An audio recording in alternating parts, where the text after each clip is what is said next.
our beloved rhinos, peaceful in nature, how it's meant to be. Lucky for us, one person formed a bond so strong, he felt forever linked to these iconic mammals, spurring him on to bring them back from the verge of extinction. 180 seconds is just not enough of a tribute to give a conservationist as renowned as Dr. Player. So please join me for this week's double-length Rhino Brief on the great man who I was fortunate enough to interview a few weeks before he passed.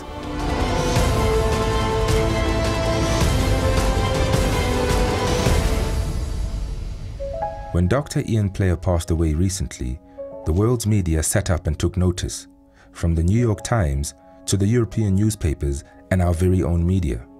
The whole planet was saddened by the passing of this great man.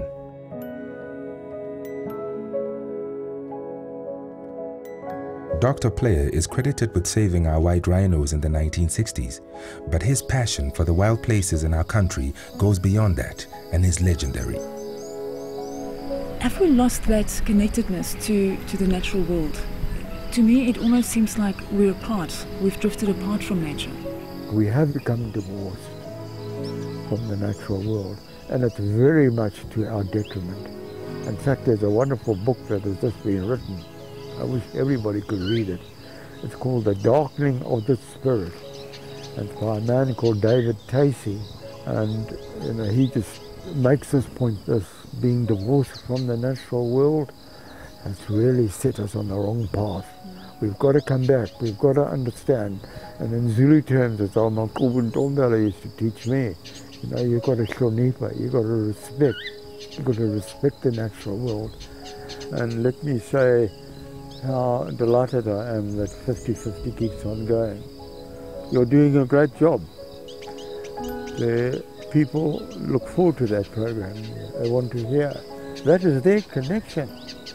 So it's got to keep going.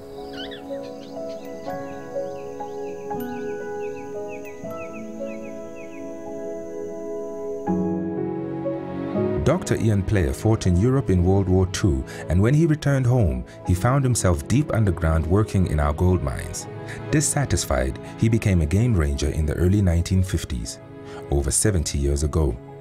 It's hard to imagine, but at this time there were only a few hundred rhinos left in the world, and they were all found at the Umfolozi Game Reserve, where the young Ian Player was profoundly moved by his first experiences of seeing a white rhino.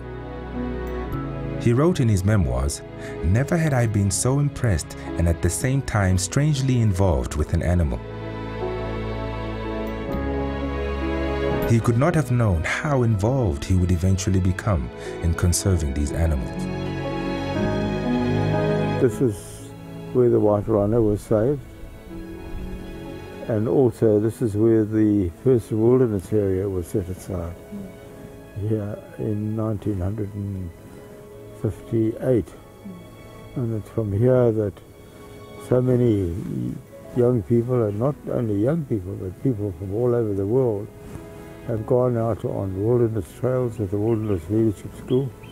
The Wilderness Leadership School alone has taken the region of 70,000 people. And it's a life-changing experience for them.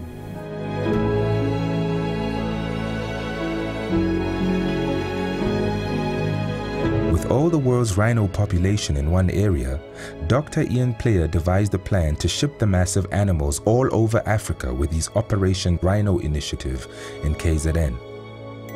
A decade later, it was widely recognized that the white rhino had been rescued from extinction. There are now about 20,000 rhinos in Africa, and our world-famous Kruger National Park is home to more than half of the world's white rhino population. Unbelievable when you think there were no rhinos in Kruger half a century ago.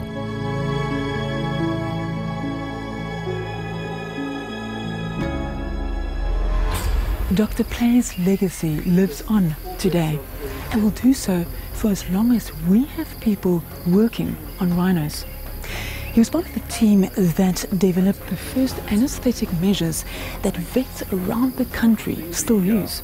And of course, this rhino in Kruger wouldn't be here if it wasn't for Operation Rhino.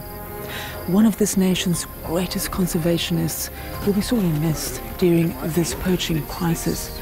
But his legacy inspires us all to fight for what he worked so hard to save. And that is this week's Rhino Brief.